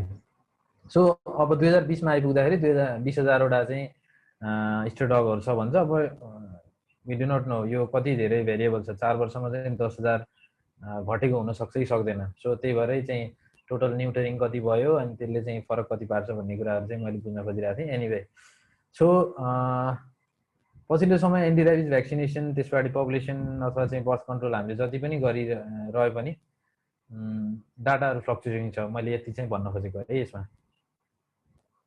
Okay. So number of dog bite cases र अदर एनिमल बाइट्स है ह्युमनको लागि हेर्ने भने you can see the data are फ्लक्चुएटिङ।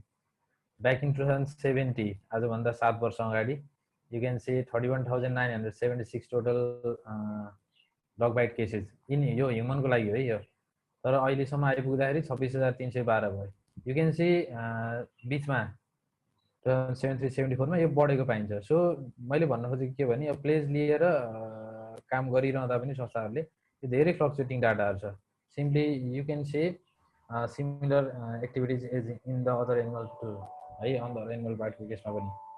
So जे भए पनि 90% भन्दा बढी चाहिँ बाइट्सहरू दे आर बाई डग्स है।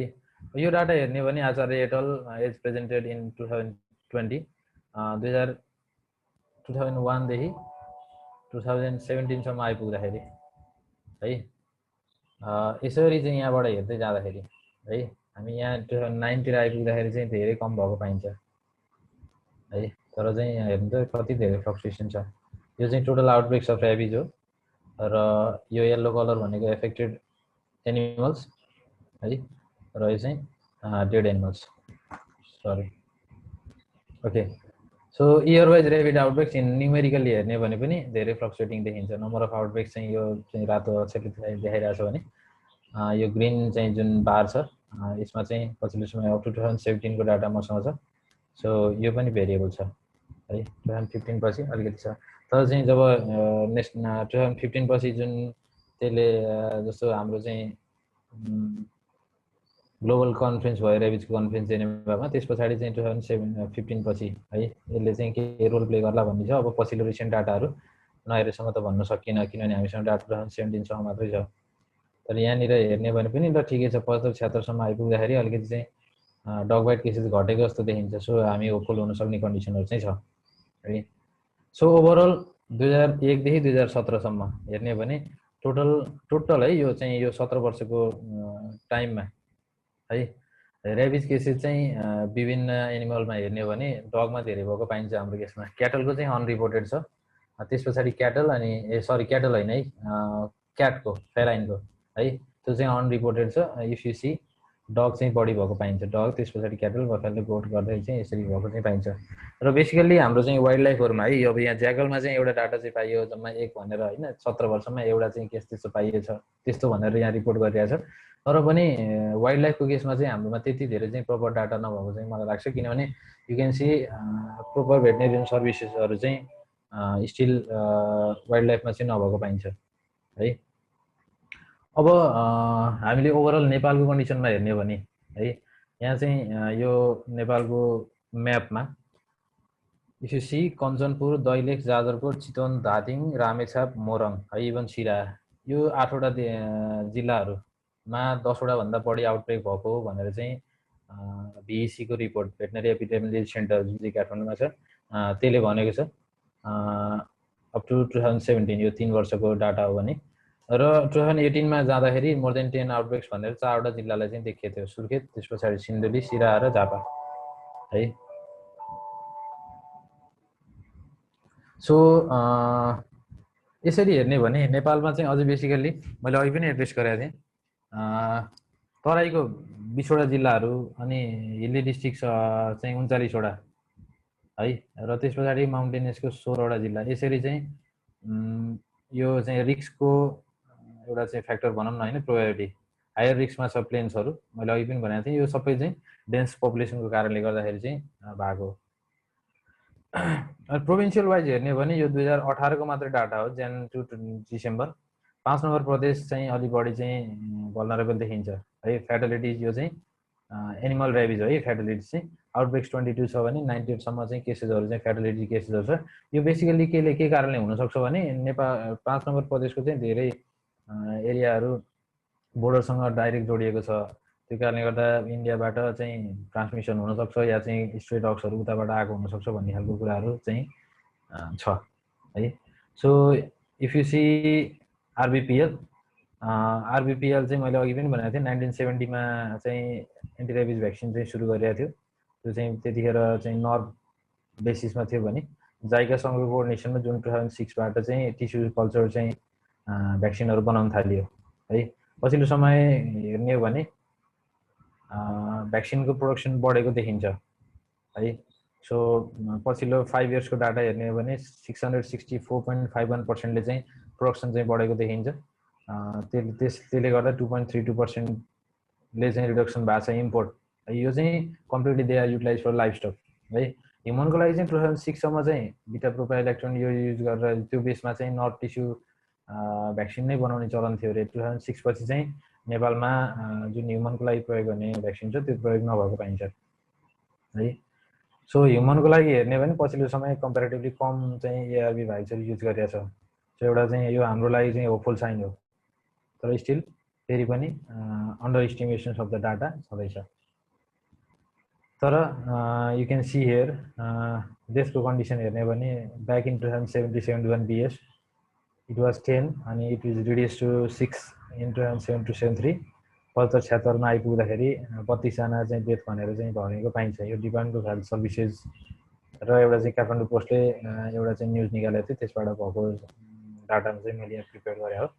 यो चाहिँ मैले कसरी के चाहिँ देखाउन खोजेको भने साँच्चीकै चाहिँ पछिल्लो समय अवेरनेसको लागि या चाहिँ कति चाहिँ global alliance for rabies control र अरू जुन पनि संस्थाहरू छन् त्यो एउटा चाहिँ प्लेज जब चाहिँ आयो 2015 पछि अनि त्यस पछाडि चाहिँ इभेन्टहरू रजिस्टर गर्ने अथवा चाहिँ एउटा चाहिँ यो सर्भिलेन्सको पाटोमा चाहिँ जान्छ र त्यस पछाडि एउटा विङ आयो यो प्रोग्रामहरू रजिस्टर गरेर चाहिँ अनि चाहिँ प्रोग्रामहरू इम्प्लिमेन्ट फेजमा जाने भनेर मलाई याद छ मलाई लाग्छ 15-16 तिर हो के अरे होइन 13-14-15 तिर हो।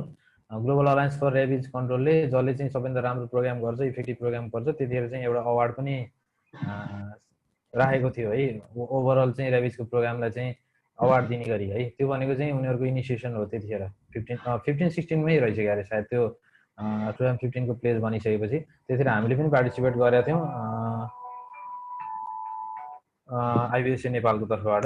त्यतिखेर हामीले 2 मन्थ्स लङ प्रोग्राम गरेका थियौँ। एनिवे यो मैले किन प्रेजेन्ट गर्न खोजेको भने पछिल्लो समय कति अर्गनाइजेसनहरूले नेपालको तर्फबाट ग्लोबल अलायन्स फर रेबिज कन्ट्रोलमा चाहिँ पार्टिसिपेट गरेका छन् प्रोग्रामहरू चाहिँ इम्प्लिमेन्टेसनको लागि प्रोग्रामहरू चाहिँ गर्नलाई भनेको जति धेरै अर्गनाइजेसनले चाहिँ प्रोग्राम रजिस्टर गरे। यो बाहेक पनि धेरै प्रोग्रामहरू धेरै अर्गनाइजेसनहरूले कार्यक्रम गरिरहेको होला त्यो आफ्नो ठाउँमा छ।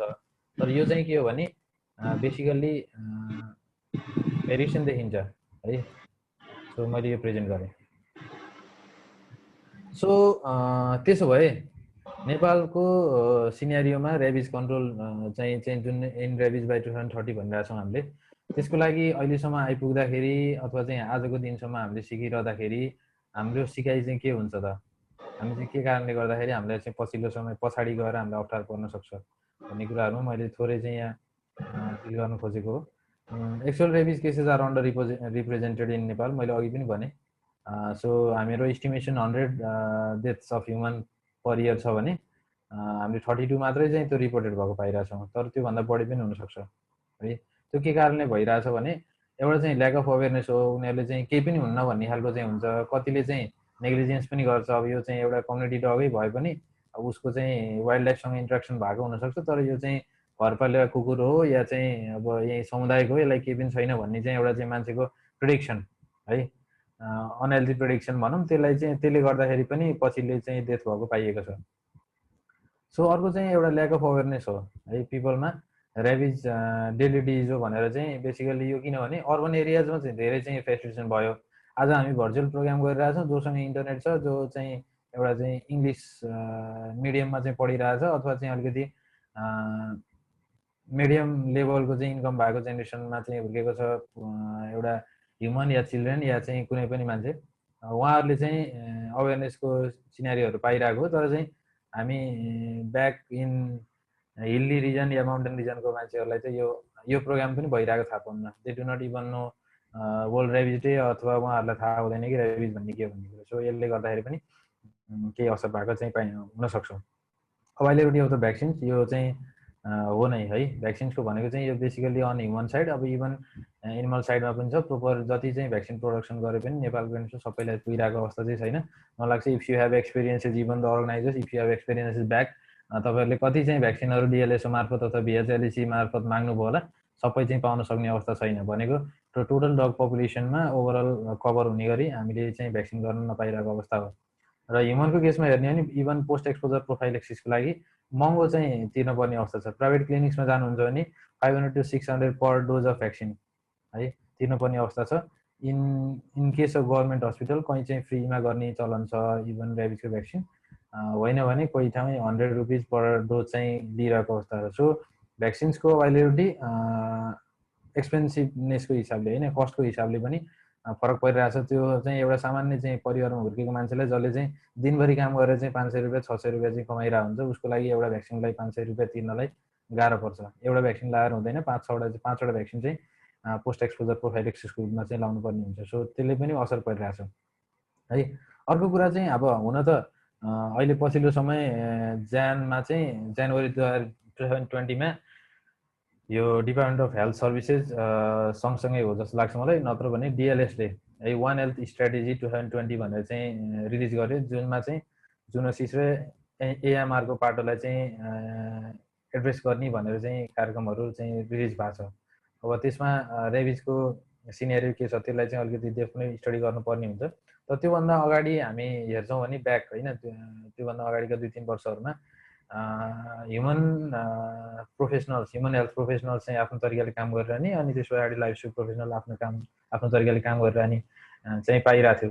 Even if you see at your level, I don't think यो कोलाबोरेसनको पाटोहरू धेरै वर्ष भएको छैन। मलाई लाग्छ लास्ट इयरदेखि अहिले मात्रै चाहिँ हामी मेडिकल प्रोफेसनल्सहरूसँग चाहिँ कोलाबोरेसन गरिरहेको चाहिँ पाइरहेछौँ होइन। सो यो कुराहरू चाहिँ अलिकति ख्याल गर्नुपर्ने कुराहरू हो, किनभने यो चाहिँ रेबिज भनेको एउटा कमन प्लेटफर्म हो for both of the human health as well as veterinary health है प्रोफेसनको लागि।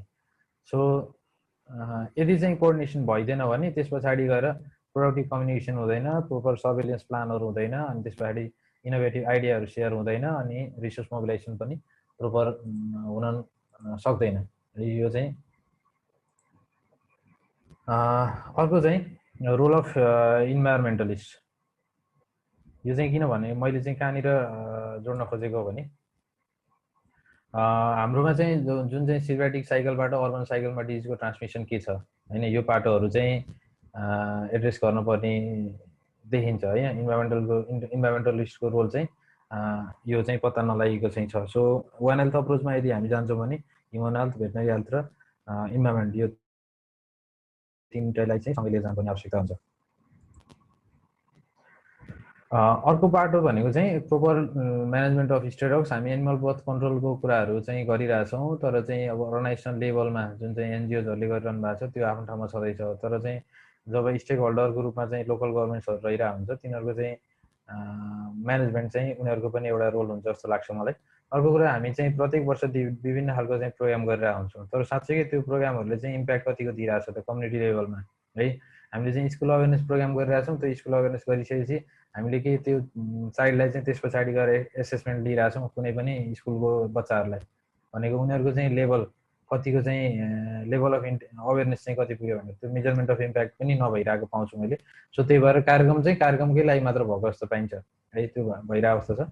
अर्को कुरा चाहिँ अब diagnosis, investigation of the animal bytes, अनि ह्युमनमा ट्रिटमेन्ट, अनि लाइफ स्टक लस लगायतका कुराहरूले गर्दाखेरि अथवा भ्याक्सिनेसन, रेबिज ल्याबोरेटरिजहरू यो रन गर्नलाई पनि रेबिजले चाहिँ गभर्मेन्टको चाहिँ धेरै चाहिँ आर्थिक पाटोलाई चाहिँ जोड्न पर्ने हुन्छ। सो यसले गर्दाखेरि पनि अप्ठ्यारो हो कि जस्तो लाग्छ मलाई। अर्को हाम्रो केसमा चाहिँ बेसिकल्ली जियोग्राफिकल बेरियर्सले गर्दा ट्रान्सपोर्टेसन, अनि त्यस पछाडि एजुकेसन, मेडिसिन मैले अघि पनि एड्रेस गरेँ, यो कुराहरूले चाहिँ असर गरिरहेछ। स्टेट अफ पपुलेसन मैले धेरै भन्नु पर्दैन होला, धेरै जस्तो चाहिँ हाम्रोमा के छ भने इभन अब स्टेट अफ चाहिँ अब ब्रिडिङ है, अन्धाधुन्दा ब्रिडिङ पनि भइरहेछ। अर्को कुरा चाहिँ अब ह्युमनहरूले चाहिँ एज अ पेट चाहिँ पालिरहेको, तर पछि चाहिँ यसलाई चाहिँ छोडिरहेको अवस्थाहरू पनि छ कुकुरहरूलाई होइन, आफ्नो एस्थेटिक भ्यालु पुरा भइसकेपछि। त्यसले गर्दाखेरि स्ट्रे डगको पपुलेसन बढ्ने पनि हुन्छ। र त्यसले गर्दा कम्युनिटीमा जब धेरै डग हुन्छ यतापट्टि चाहिँ यदि if they are in buffer zone wild लाइफसँग पनि इन्ट्रेक्सन हुन्छ, यो जसले स्ट्रे डग्स बढी हुँदा बित्तिकै ह्युमनको डगको इन्ट्रेक्सन बढी हुन्छ है, हामीले थाहा छँदैछ। अनि मैले अघि पनि भनेको थिएँ rabies control programme basically they are focusing on the urban areas है। इक्जाम्पल यही चाहिँ हामीले चाहिँ भर्चुअल वेबिनारलाई दिन सक्छौँ। र जुन चाहिँ नेग्लेक्टेड केसेसहरू छ, अन्डर रिप्रेजेन्टेड केसेसहरू छ, बेसिकली मिडल्स अथवा चाहिँ मिडल्स भन्दा नि माथि माउन्टेन्स रिजन्सहरूमा अथवा चाहिँ रुरल एरियाजहरूमा त्यहाँ चाहिँ यो प्रोपरली नपुगेको हो कि जस्तो लाग्छ है। अर्को कुरा चाहिँ लिमिटेड नम्बर अफ ल्याबोरेटरिज, हामी चाहिँ एआरबीको चाहिँ शङ्का लाग्यो भने रिजनल लेभलको ल्याबोरेटरिजमा मात्रै पुर्याउने गरेका छौँ। नेपालको चाहिँ 5वटा जुन चाहिँ ल्याबोरेटरिजहरू छ रिजनल लेभल, त्यहाँ पठाइन्छ, त्यहाँबाट फेरि चाहिँ ट्रान्सफर भएर सिबिएलमा सेन्ट्रल भेटनरी ल्याबोरेटरी काठमाडौँमा चाहिँ पठाउने चलन छ है। यो चाहिँ एनिमल ऱ्याबिजको केसेसहरू चाहिँ पुरा भयो। सो अब वे फरवर्ड के त, अब यदि हामी 2030सम्म चाहिँ यदि ऱ्याबिजलाई इन गर्ने हो भन्ने प्लेजमा जाने हो भने नेपालले, अब जानु त परेन, त्यही प्लेजमै जानु पर्यो, तर चाहिँ प्रोपर चाहिँ के हुनसक्छ त है। हामीसँग डाटा छैन बेसिकली है, एउटा कम्युनिटीमा कति कुकुरहरू छ अथवा चाहिँ ससेप्टेबल पपुलेसन कति छ, density of dog in proportion to human है कति छ भन्ने खालको डाटाहरू एकदमै कम छ है। सो पहिला सबभन्दा पहिला चाहिँ त्यो सिस्टमेटिक डाटा चाहिँ त्यही भएर कलेक्सन गर्न पर्ने हुनसक्छ। पछाडि हामी वान हेल्थ अप्रोचमा नि कुरा गरौँ न। सपोज यदि हामी वान हेल्थ अप्रोचमा कुरा गरेर हुन्छौँ भने भेटनरी प्रोफेसनल र मेडिकल प्रोफेसनल यो दुईटाको पाटोमा गरिरहँदाखेरि भेटनरियनहरूले चाहिँ भेटनरीको पाटोमा के हुनसक्छ भने त्यही चाहिँ डगहरूको क्यालकुलेसन हुनसक्छ, ससेप्टेबल पपुलेसनको क्यालकुलेसन हुनसक्छ। एउटा चाहिँ गिभन एरिया अथवा चाहिँ बफर जोनमा susceptible population of wild life के हुनसक्छ जसले चाहिँ हाम्रो चाहिँ कम्युनिटीमा ऱ्याबिज ट्रान्समिट गर्न सकोस्, त्यो खालको चाहिँ डाटा चाहिँ भेटनेरियनको पाटोबाट हुनसक्छ भने मेडिकल प्रोफेसनल्सहरूमा चाहिँ प्रि एक्सपोजर प्रोफाइलिसिसको कुराहरू अथवा चाहिँ कति चाहिँ कम्युनिटी हेल्थ वर्कर्सहरूले काम गरिरहेछन् जो चाहिँ प्रत्यक्ष भोलिको दिनमा सस्पेक्टेड ह्युमन ऱ्याबिज केससँग चाहिँ डिल गर्नुपर्ने हुनसक्छ। यो लगायतका पाटोहरूमा चाहिँ डाटाहरू दिनुपर्छ जस्तो लाग्छ मलाई। अर्को कुरा चाहिँ यो डाटाहरू जब आउँछ त्यस पछाडि गएर त्यसलाई चाहिँ एनालाइसिस गर्ने र इफेक्टिभ कन्ट्रोल प्रोग्राम्सहरू अगाडि बढाउने होइन, यो पाटोमा चाहिँ रिलेटेड स्टेक होल्डर्सहरूले चाहिँ काम गर्नुपर्छ। र भ्याक्सिनेसनको विकल्प छैन होइन, हामी चाहिँ बेसिकली डगलाई चाहिँ भ्याक्सिन गरिरहेछौँ क्यान पपुलेसनलाई, तर यकिन डाटा छैन है कति चाहिँ हामी भ्याक्सिनेसन गरिरहेको हुन्छौँ भन्ने कुरा।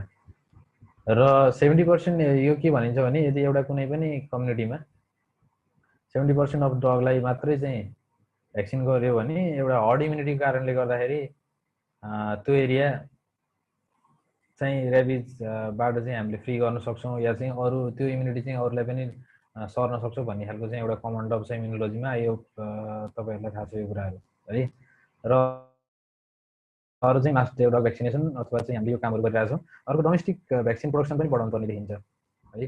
र बेसिकली इन युरोपियन कन्ट्रिजमा के प्र्याक्टिस गरिरहेको थियो भने जङ्गलमा जुन वाइल्ड लाइफमा हुने चाहिँ ऱ्याबिज छ यो फक्सेसहरू है ज्याकलहरूमा, त्यहाँ के गरिरहेको थियो भने चिकन हेडमा चाहिँ ऱ्याबिजको भ्याक्सिन एडमिनिस्टर गरेर अनि जङ्गलमा फालिरहेको थियो यो एज अ ओरल बेड्स है। त्यो भ्याक्सिन चाहिँ अब उनीहरूलाई चाहिँ कन्ट्रोल गर्न नसकिने, त्यसरी चाहिँ ओरल बेड्सको रूपमा भ्याक्सिन पनि दिइरहेको अवस्था छ। अब हाम्रो केसमा अब वाइल्ड लाइफ पपुलेसनमै कति छ भन्ने थाहा छैन, अब यो त सम्भव हुने नहुने कुरा त्यस पछाडिको पाटो हो।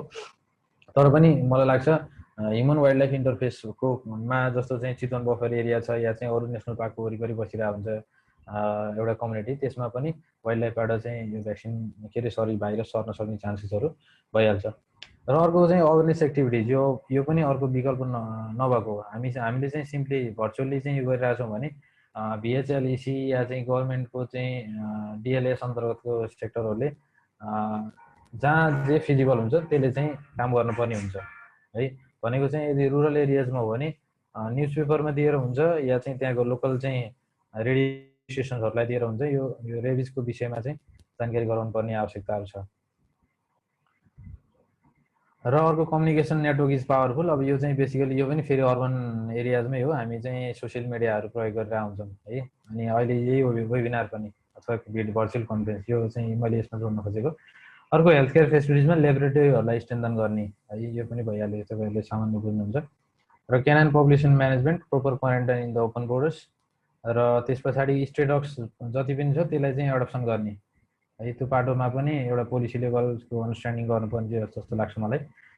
र ह्युमन डगको इन्टरफेस बढाउनलाई एउटा केले चाहिँ काम गरिरहेछ भने डेन्सिटी बढी भएको एरियाज भनौँ न अर्बन सिटिजहरूमा जब ह्युमनबाट वेस्टहरू धेरै आउँछ नि, किचन वेस्ट भनौँ होइन, त्यसमा चाहिँ तपाईँहरूले ख्याल गर्नु भएको छ कि छैन? स्ट्रे डग्सहरू चाहिँ बढी त्यसमा चाहिँ गएर चाहिँ फोहोरहरू, काठमाडौँका फोहोरहरू होइन, त्यहाँ चाहिँ कति चाहिँ डगहरू चाहिँ भएको पाइन्छ। सो प्रोपर वेस्ट म्यानेजमेन्ट गरियो भने पनि त्यो कम्युनिटीमा स्ट्रे डगको चाहिँ पपुलेसन कम हुन सक्थ्यो। सो ओभरअल रेबिजको इलिमिनेसनमा यसले हेल्प गर्छ। एनिमल बर्थ कन्ट्रोलमा अब एनिमल राइट्सलाई चाहिँ ख्याल गरेर यो चाहिँ धेरै अर्गनाइजेसनहरूले गरिरहेको अवस्था हो। र तर स्टे डग पपुलेसन बढी हुन्छ भने एनिमल बर्थ कन्ट्रोल पक्कै गर्नुपर्छ। सो हामी वान हेल्थको कुरा गरिरहेको छौँ, जहाँ चाहिँ एनिमल र ह्युमन हेल्थ सेक्टरहरू चाहिँ कमनली काम गर्नुपर्छ। रेबिज यो दुइटैको लागि चाहिँ एउटा कमन प्रब्लम हो है। त्यसले गर्दाखेरि कलेक्टिभ डिजिज डायग्नोसिस अनि त्यस पछाडि गएर भ्याक्सिनको प्रोडक्सनमा अनि एनिमल र ह्युमनको भ्याक्सिनेसनमा, त्यसबाट अवेरनेस जेनेरेसनमा, यो सबै पाटोहरूमा एउटा चाहिँ फर्मुलेसन गर्नुपर्ने छ सर्ट एन्ड लङ टर्म स्ट्राटेजिजको। र अर्को कुरा चाहिँ वान हेल्थ हब बनाएर सेपरेटली है, जस्तो डिएलएच अथवा चाहिँ डिएचएस यो दुईवटा मिलेर वान हेल्थ हब छुट्टै बनाउने, र त्यो अन्तर्गत चाहिँ एनजिओज या चाहिँ लोकल गभर्मेन्ट बडिजहरूलाई चाहिँ काम गराउनु पर्ने देखिन्छ। त्यसले गर्दाखेरि चाहिँ आइडिया सेयरिङ अनि त्यस पछाडि गएर डिजिजको ट्रान्समिसन कसरी चाहिँ भइरहेछ भन्ने लगायतका कुराहरूमा पनि हुनसक्छ। यति नै हो। सो आशिष भाइ। हजुर, धेरै राम्रो इन्साइटफुल प्रेजेन्टेसन रह्यो। मैले थोरै एउटा कुरा गर्न खोजेँ। म धेरै समय चाहिँ रहन नसक्ने भएँ है। यसलाई चाहिँ म अप्लोजाइज नै गर्नुपर्छ। यहाँ क्वेसनहरू आइरहेछ, मैले चाहिँ यसलाई एड्रेस गर्न सकिनँ है। म एकदम अर्जेन्ट चाहिँ निस्किनु पर्ने भएको छ। सो मैले के भन्न खोजेको भने त्यो क्वेसनहरू कलेक्ट गरेर मलाई दियो भने म त्यसको रिप्लाईहरू चाहिँ फेरि चाहिँ एउटा कुनै मिडियमबाट चाहिँ प्रोभाइड गर्थेँ। त्यो गर्दा के हुन्छ? अब हजुरको समय व्यवस्था हो एक्ज्याक्टली। यहाँ म कतिवटा टेलिफोन कलहरू चाहिँ यहाँ इन्टरभ्यू गर्न परिरहेको छ अहिले, म एकदम काटेर बसिरहेको छु। सो अर्गनाइजरले त्यो मलाई चाहिँ अब एक्सक्युज दिनुपर्ने भयो। मैले त्यति एक्सक्युज मागेँ। मैले यहाँ चाहिँ क्वेसनहरू देखिरहेको छु, यो क्वेसनहरू चाहिँ म रिप्लाई चाहिँ अवश्य गर्छु। प्लिज यसलाई चाहिँ म एड्रेस गरिदिन्छु, प्लिज मलाई चाहिँ यो गरिदिनु होला है त, प्लिज लेखेर है त। Okay, so thank you for calling. अब आफ्नो कुराहरू मैले राख्न पाएँ, मेरो एक्सपिरियन्सले भएका कुराहरू, मैले जानेको कुराहरू मैले सेयर गर्न पाएँ। आई होप तपाईँहरू जस्तो जुन अर्गनाइजेसनहरूले काम गरिरहनु भएको छ यसले पक्कै पनि हामी 2030मै चाहिँ रेबिजलाई इन्ड गर्न पाउँछौँ भन्ने खालको एउटा चाहिँ स्ट्रेन्थ आउनेछ, कन्फिडेन्स आउनेछ भन्ने चाहिँ म खोज्छु है त। Okay, thank you doctor Yuvraj Pant for insightful presentation. हामीले यहाँ गुगल फर्म हालेका छौँ, त्यो गुगल फर्म सबैलाई भर्नु हुन अनुरोध गर्दछौँ for the valid participation in the quiz contest. It was an insightful presentation from Dr. Yuvraj Pant, former president of IBC Nepal and executive committee member of NBF. So bye. Hi, thank you so much. Okay, doctor.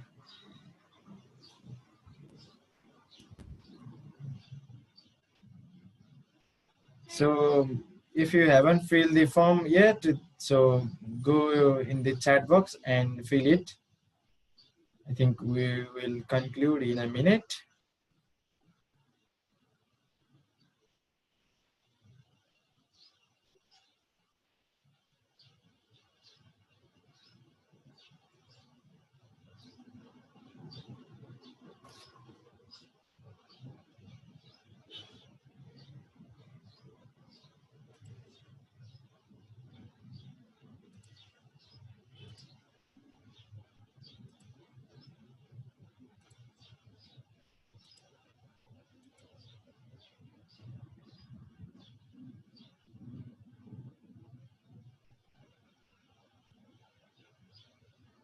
So if you haven't filled it yet,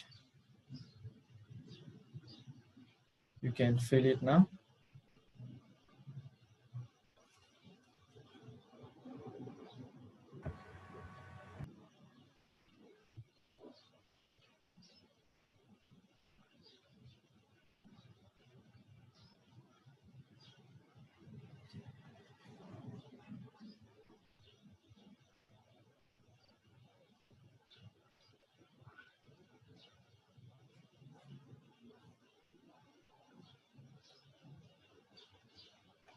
So I think it's the conclusion of our virtual conference.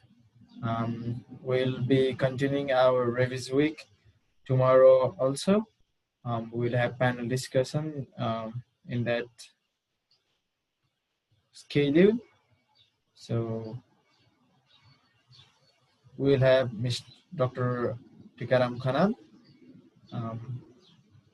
is our guest in that live podcast. Sorry, I pronounced panel discussion. That's live podcast, which is going to be tomorrow. So all of you are cordially invited in that program too. So we'll conclude over here and hope all of you have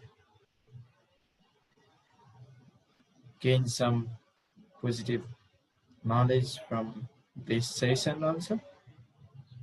So I think it's the conclusion. And we are about to conclude our virtual conference. This lasted for 3 days with the team in Revis Collaborative Vaccinate.